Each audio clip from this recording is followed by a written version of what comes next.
Si ça n'était pour les deux énergumènes faisant du vélo, bon ok, techniquement un énergumène, l'autre étant confortablement assis derrière et ne faisant rien, le couloir divin aurait été un lieu où les dieux déambuleraient tranquillement dans un calme quasi religieux. Léo pédalait péniblement pendant 2 minutes, voyant les portes défiler, mais jamais le bout du couloir. Il se retourna, et s'il enlevait de son champ de vision le gros chat noir qui avait les mains derrière la tête, il ne vit pas l'autre bout non plus. On est où exactement? Pourquoi est-ce que ça n'en finit pas? On est bientôt arrivé? Stan lui fit signe de regarder où il allait, puis dit « Cesse de geindre et rends service au vieil homme que je suis. Ça devrait peut-être te faire gagner quelques points de pureté en plus. » Vous, vieux, et puis quoi encore? Vous n'avez même pas la trentaine. Enfin, oui, bon, ok, probablement plus, mais vous n'en avez pas l'air. Au moins suffisamment pour faire du vélo. Stan colla une petite tape sur une des oreilles dégagées du jeune renard. Ah, silence! Autant ça me flatte que tu me dises que je suis jeune, autant ce n'est pas une façon correcte de s'adresser à un dieu. Oh, l'autre tout de suite à sortir la carte de la divinité. Je me souviens bien que vous ne vous déclariez pas comme tel quand on s'est rencontrés la première fois. Ou du moins la première fois dont je me souvienne. Mais quelle mémoire sélective tu as là! N'oublie pas de pédaler surtout, ça te fera les jambes et ça oxygénera ton cerveau. Tu pourras te souvenir de tout comme ça. Pendant 2 minutes, il n'y eut rien d'autre que du silence. Léo fulminait dans son coin, tandis que le dieu se la coulait douce derrière en lisant un livre. Puis ils croisèrent un dieu qui passait par là. « Hey, salut Stan !» Le félin ne prit pas le temps de détourner le regard de son livre. Il fit un simple geste de la main. « Désolé Manu, on n'a pas le temps, on doit filer. » Le garçon continua de pédaler, laissant l'autre dieu une quinzaine de mètres derrière. Puis il se rendit compte de ce qu'il venait de croiser. Léo fit un signe choqué en pointant du doigt ce qu'il venait de voir. « Oh, t'inquiète pas, on se reparlera une autre fois, » répondit Stan, le nez plongé dans sa lecture. Les portes continuaient à défiler. Marron, noir, blanche, rose, rouge, Léo envie de toutes les couleurs. À quoi cela rimait-il? Léo reposa sa question. On est où, en fait? Dans une sorte de couloir dimensionnel? On peut dire ça, oui. Enfin, disons que c'est un couloir qui débouche sur toutes les possibilités que le multivers peut permettre. Autrement dit, une infinité. Léo regarda de nouveau les portes qui défilaient. Ça veut dire qu'il y a vraiment une infinité d'univers? Oui, effectivement. Mais pourquoi avoir choisi l'Outre-Monde? Est-ce qu'il s'agit d'un monde uniquement composé de loutres? Non, parce que pourquoi pas le renard-monde, hein? J'aurais peut-être eu au moins ma place là-bas. Bon, alors d'une, si ça avait été le renard-monde, tu te serais noyé dans la masse, et t'inquiète pas que j'ai regardé, ça n'avait pas l'air bien intéressant. Et de deux, non, il n'y a pas que des loutres. Il y a aussi des chiens, des chats, des castors, des lapins, et apparemment des lions et des suricates, même si je n'en ai pas encore vu. Non, en fait, j'appelle ce monde l'Outre-monde parce que ça fait joli sur l'affiche, et ça faisait un joli jeu de mots pas piqué des hannetons. Le visage de Léo se décomposa. Et de 3, j'ai choisi ce monde car il n'est pas trop éloigné d'une autre en matière de civilisation. Je n'allais pas non plus te propulser dans un univers où tu ne comprendrais pas comment n'importe quelle chose fonctionnerait quand même. Et en plus, vu comment tu as adopté mon style aussi rapidement, je me suis dit qu'un monde qui plaît à mes goûts te plairait aussi. Donc c'est un monde proche du nôtre, mais avec des loutres. Mais avec des loutres, oui. Ok, donc ils parlent français ou anglais? Je vais pouvoir les comprendre au moins, non? Alors ça, c'est pas un problème. Quand tu t'étais évanoui, j'en ai profité pour faire quelques modifications à ton cerveau. Léo freina brutalement, surprenant Stan, qui regretta immédiatement cette tournure de phrase. Le garçon se retourna vers le dieu, l'air paniqué. Quoi? Mais que m'avez-vous fait? Non, c'est pas ce que tu crois. Calme-toi tout de suite, je me suis mal exprimé.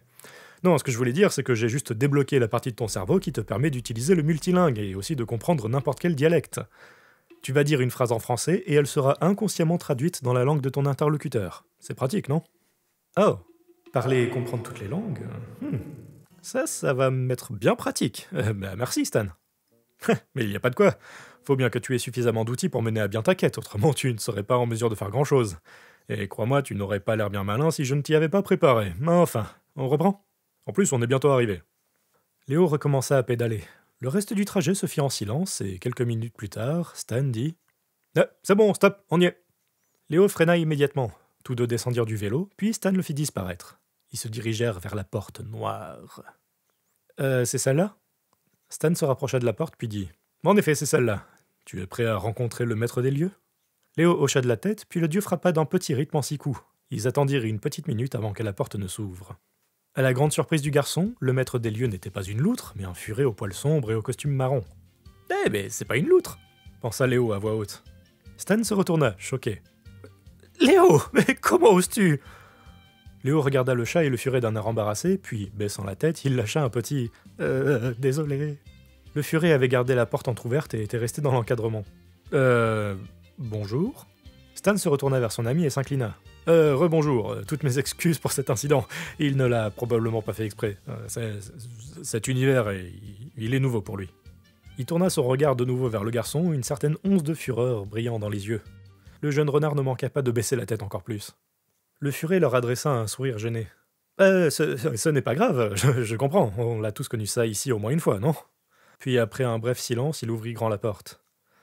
Entrez, je vous en prie, on va discuter de ça calmement. » Stan inclina poliment la tête et entra, suivi de près par Léo qui fut arrêté net par leur hôte, qui lui tendit une main blanche.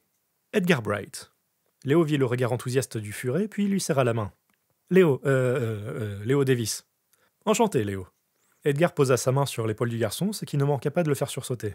Ne t'inquiète pas, tu vas te sentir bien ici, détends-toi. Il laissa passer le garçon, puis referma la porte derrière lui. Léo arriva dans la pièce principale. Bien plus éclairée que celle de Stan, elle était remplie de maquettes en tout genre et de bibelots. Reproductions de dirigeables, globes terrestres, cartes du monde collées au mur. Le garçon avait l'impression de se retrouver chez un vieil antiquaire au beau milieu d'un chaos organisé. Tout lui semblait étranger, mais à la fois tellement familier.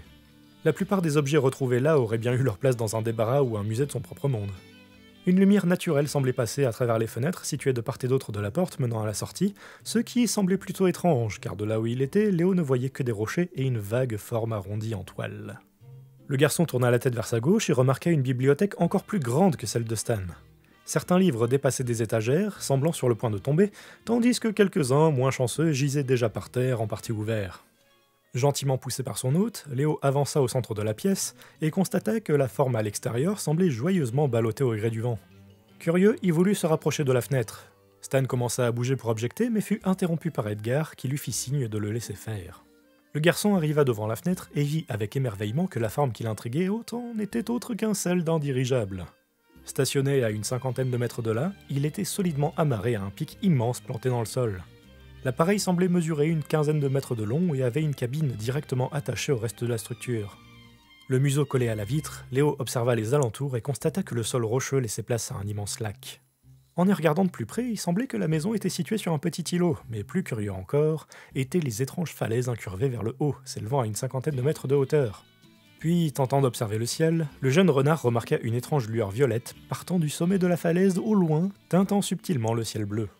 Léo se retourna et vit les deux dieux le regarder d'un air amusé. « Oh, je sens qu'il va se plaire !»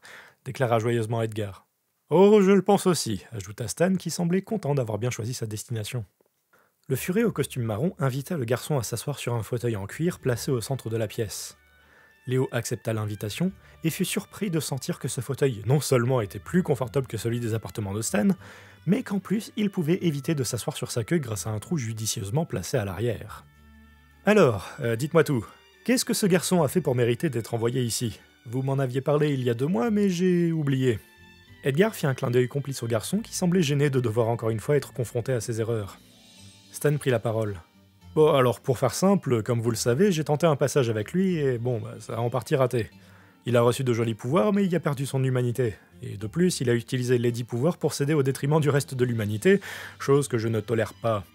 Mais vu que j'avais envie de lui accorder une seconde chance et que je veux tenter de le libérer de cette malédiction, j'ai voulu trouver un monde qui lui soit adapté pour qu'il fasse suffisamment de bien pour devenir pur. » Oh waouh. Vous tenez vraiment à ce garçon. Ça, je trouve ça vraiment fantastique. Vraiment. Par contre, vous savez tout aussi bien que moi que Dizia n'offre pas grand-chose en matière d'activité purificatrice. Bon, vous inquiétez pas pour ça. Je pense qu'aider les Edelson sera quelque chose de bénéfique. Son expression et celle du furet s'assombrirent. Et au pire, Léo pourra toujours aider une des communautés à vivre en aidant pleinement la population dans leurs tâches journalières. Il y a tellement à faire et tellement de possibilités d'entraide que je ne pense pas qu'il y aura de soucis particuliers. Il y aura probablement pas besoin d'aller dans d'autres pays. Léo regarda Stan, inquiet. « Il va falloir que je travaille ? Oh. » Oui, Léo, il va falloir que tu travailles, mais c'est pour le bien de tous. Et non, avant que tu ne le demandes, je ne lis pas dans tes pensées. C'est juste que même un aigle royal pourrait le voir sur ton visage à 3 km d'ici. Les oreilles de Léo bougèrent rapidement, puis se couchèrent sur le côté lorsque le dieu rajouta « Et non, pas de protestation. » Ce fut suffisant pour Edgar pour rire. « Oh, t'inquiète pas Léo, comme tu le verras très rapidement, les gens sur cette île sont adorables. Ils t'accueilleront à bras ouverts à partir du moment où tu te mettras à sourire. En plus, le travail là-bas n'est pas des plus demandants, étant donné que tout le monde aide tout le monde. Hein. Le seul danger que je vois, c'est que tu ne veuilles plus quitter cette île Kedizia tellement tu te sentirais bien. » Léo ne put s'empêcher de sourire à son tour. Les paroles du dieu l'avaient suffisamment réconforté pour qu'il puisse se sentir prêt à partir à l'aventure. Stan se leva. « Bon, eh bien, on va peut-être y aller alors. Converser, c'est spoiler. » Edgar se leva à son tour. « Oui, je ne peux qu'approuver. On est prêt ? On va prendre le dirigeable, si vous voulez. » Le dirigeable ? Ce mot résonna dans la tête de Léo qui le fit se lever instantanément. Passant devant tout le monde, il se posta devant la porte et il déclara, souriant, « Ah, si seulement mes parents savaient dans quoi je m'embarque !»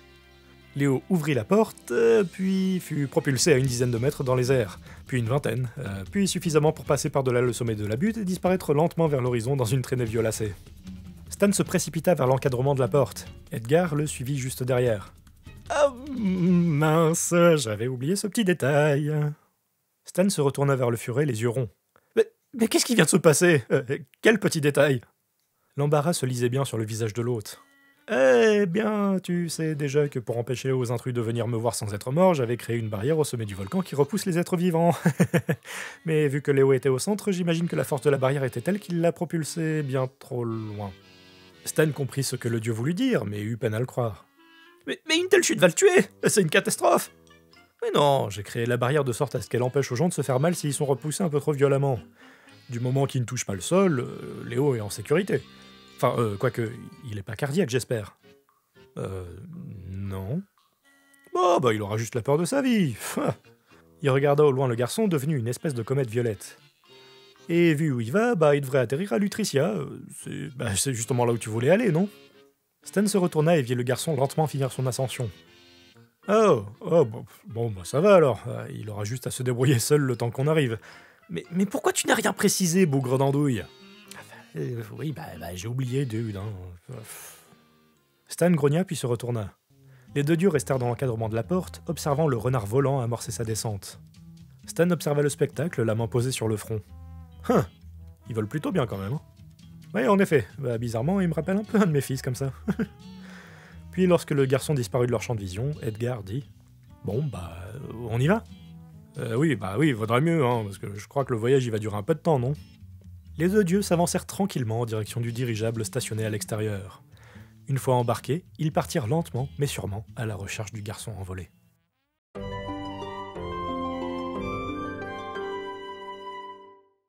Léo sentit son ventre gronder. Aussi tentant cela soit-il de continuer à lire, il devait manger, sous peine de ne jamais connaître le fin mot de l'histoire pour cause d'évanouissement inopiné. Il regarda à sa gauche, puis derrière, et vit les trois dieux concentrés sur l'échiquier. Lucien Ferdinand avait perdu une tour, un fou et 3 pions, tandis que Edgar lui tenait tête et n'avait perdu qu'un pion et un cavalier. Visiblement, le lapin n'avait pas la fibre stratégique. Le garçon posa son pouce gauche dans le creux du livre, puis s'affaira à tourner rapidement les pages afin de repérer où se situait l'endroit où elle deviendrait blanche, signe qui serait arrivé à l'instant présent. En feuilletant, il tomba sur des mots sans signification ni contexte et tenta d'éviter de les lire pour ne pas se gâcher le plaisir de la découverte.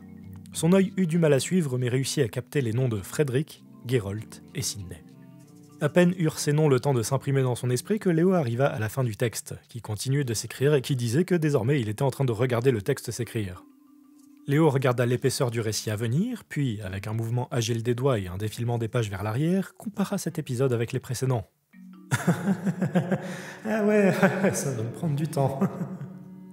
Stan leva la tête et aperçut le garçon avec le livre à moitié refermé sur ses doigts. Tu as déjà fini ? Demanda le dieu de l'autre bout de la pièce. Non, loin de là. Par contre, vous n'auriez pas un marque-page parce que là, il faut vraiment que je fasse une pause. J'ai beaucoup trop faim et puis il y a l'autre marque-page qui a disparu.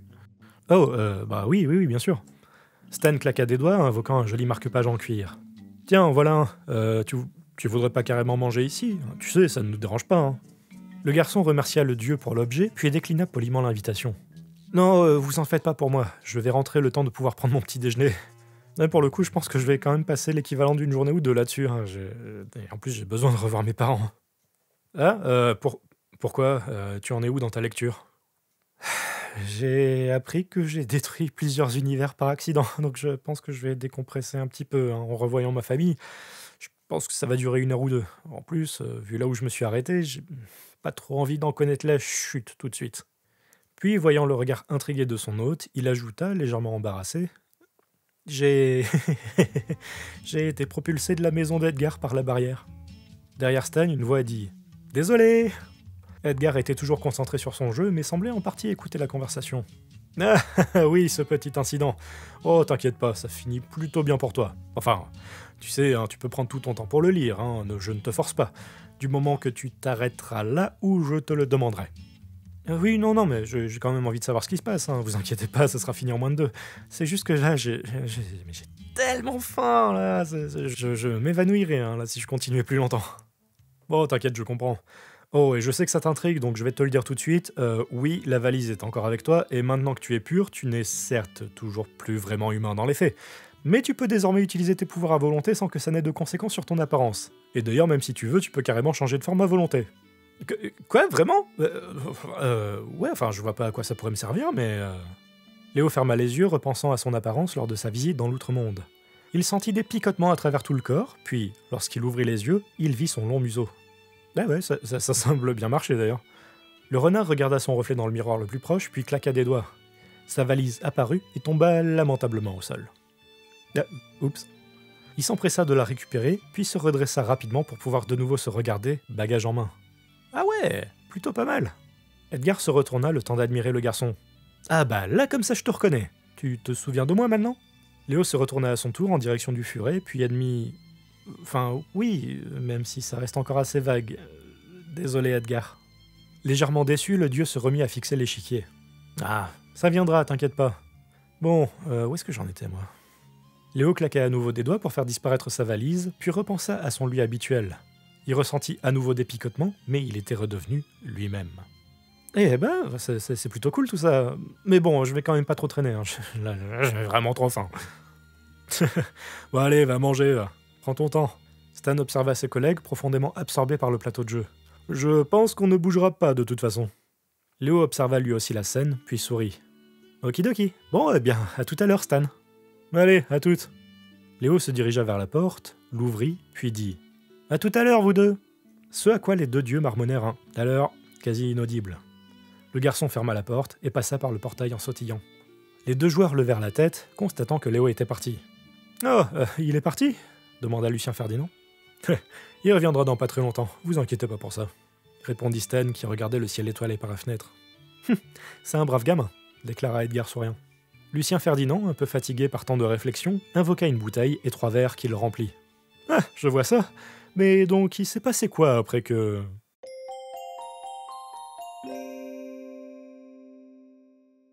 Léo se retrouva de nouveau dans sa chambre, une désagréable sensation non seulement de faim, mais aussi de vide. Il n'aurait jamais imaginé qu'il se serait passé ça en 6 mois. Se sentant faible, il se rattrapa à son bureau, puis ne manqua pas de se dépêcher d'aller dans la cuisine. Son père était déjà réveillé.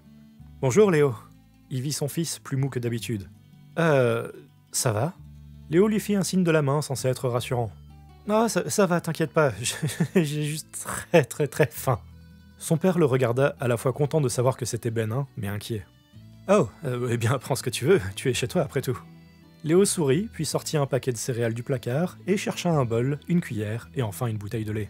Il posa le tout sur la table, s'assit en face de son père, et prépara son petit déjeuner. Sa mère arriva peu de temps après, encore un petit peu groggy. Elle alla voir son fils et le serra dans ses bras.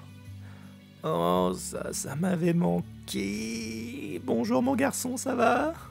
Oui, ça va, même si là j'ai faim. La matinée elle a déjà été bien longue. Elsa, intriguée, regarda le pendule accroché au mur. Hein mais il n'est que 9h. Bah, tu t'es réveillé à quelle heure ? J'aurais imaginé que tu serais encore en train de dormir à cette heure-là. Léo tenta de trouver une excuse qui tienne la route. J'ai fait un rêve bizarre et ça m'a mal réveillé. Elsa et Hugh regardèrent leur fils avec inquiétude. Elle demanda « C'est par rapport à ce qui s'est passé ?» Oui, non. Léo sentait qu'il allait cracher le morceau si jamais ça continuait. Disons que je pense que j'ai certains des souvenirs qui reviennent, mais ça reste encore très flou, je sais pas trop en fait. Il prit une cuillerée de céréales et tenta de l'avaler maladroitement. Elsa se rapprocha de son fils et tenta de trouver quelque chose à dire. Eh bien, tu sais, tes souvenirs tentent probablement de refaire surface. N'essaye pas trop de les forcer à revenir, ça se fera tout seul. Le garçon ne sut quoi répondre. Il prit une autre cuillerée, puis tenta maladroitement de changer de sujet. Oh, sûrement. Qu'est-ce qu'il y a de prévu aujourd'hui ? Hugh comprit la situation et joua le jeu de son fils. Pas grand-chose. On va récupérer tes grands-parents à l'aéroport à 17h et... Quoi? Nan et Grams viennent? Cette nouvelle réjouit Léo tout autant qu'elle le surprit.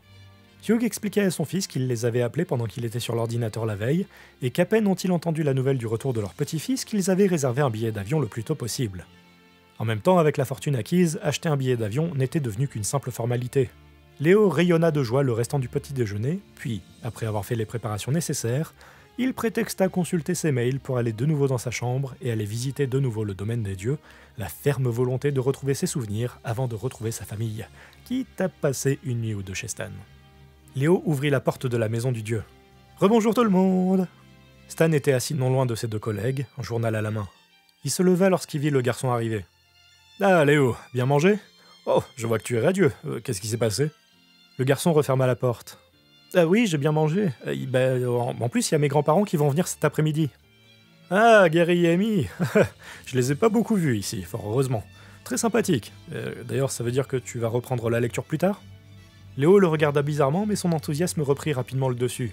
« Oh non, au contraire, je vais tout lire maintenant, comme ça je serai tranquille pour les voir. » Ce fut au tour de Stan de regarder le garçon bizarrement. « Je suis pas sûr que ce soit une bonne idée. »« Hein ? Mais pourquoi ? Si j'ai pas tous les morceaux en main, je vais probablement faire une fixation dessus et j'apprécierai pas l'instant où ils seront là. D'ailleurs, je pourrais me reposer dans votre chambre si jamais la lecture prenait trop de temps ?» Stan fut surpris et désemparé. Edgar et Lucien Ferdinand détournèrent la tête de l'échiquier vers le garçon. « Hein ? Oui, bien entendu. Enfin, je sais que cet épisode est bien long, mais pas de quoi non plus y passer une journée, quand même. » 7 épisodes ? Mais il y en a pas plusieurs ? Oui, mais ils sont pas importants. Finis le premier épisode et tu pourras partir. Mais je veux finir tous les épisodes, moi. Non, tu ne veux pas. C'est déjà bien que je te laisse lire ton livre, alors ne pousse pas trop. Edgar se retourna.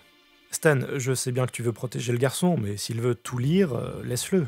Il découvrira bien la vérité d'une manière ou d'une autre, de toute façon. Bien. Léo, tu fais ce que tu veux, mais ne fais pas comme si je t'avais pas prévenu. La vérité peut parfois être bien cruelle. Léo était inquiet. Si Stan disait ça, c'est que quelque chose de terrible l'attendait. Il hésita quelques secondes à continuer, mais la curiosité était trop grande. Non. Une vérité incomplète ne peut pas être une vérité. Je le lirai et j'aviserai si je dois continuer ou non. Les deux dieux levèrent un sourcil, mais retournèrent ensuite immédiatement à leur jeu. La reine noire d'Edgar était en danger, mise à mal par un cavalier blanc et un pion un peu trop bien placé. Stan grogna. Bon, fais comme tu veux, c'est ta vie après tout. Peu rassuré par ces mots, Léo préféra s'isoler dans la chambre pour lire. Afin de se sentir plus à l'aise dans la visualisation de ces scènes, il décida de prendre l'apparence qu'il avait dans l'outre-monde. Ses vêtements changèrent pour s'accommoder à son corps quelque peu différent. Regardant son poignet droit, il remarqua un étrange bracelet en cuir de 5 cm de large, serti de différents lacets en cuir s'entremêlant. Le jeune renard prit le livre entre ses mains, constatant au passage que des doigts griffus étaient bien plus pratiques pour tourner les pages. Il arriva à l'endroit où le marque-page était posé, puis reprit sa lecture, nerveux à l'idée de connaître l'endroit dans lequel il allait tomber, et surtout de savoir ce qui l'attendait.